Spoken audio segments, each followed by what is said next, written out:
Hotel Melia Makassar resmi meluncurkan program Sunday Brunch yang berlangsung setiap hari Minggu mulai pukul 11.30 hingga pukul 14.30 WITA di Mercado Resto. Dengan harga Rp168.000 per orang, para tamu dapat menikmati lebih dari 30 menu yang tersaji secara all you can eat. Pilihan menu yang disediakan meliputi kuliner khas Nusantara, makanan bergaya western, hingga Chinese food yang menggoda selera. Sunday Brunch ini menjadi jawaban atas meningkatnya permintaan tamu yang menginginkan pengalaman makan siang santai di akhir pekan.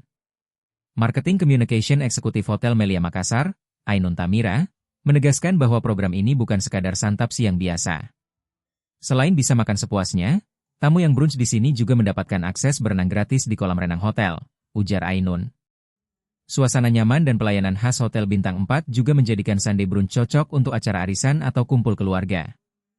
Ainun berharap Mercado Resto semakin diminati oleh masyarakat Makassar sebagai destinasi makan siang berkualitas di akhir pekan.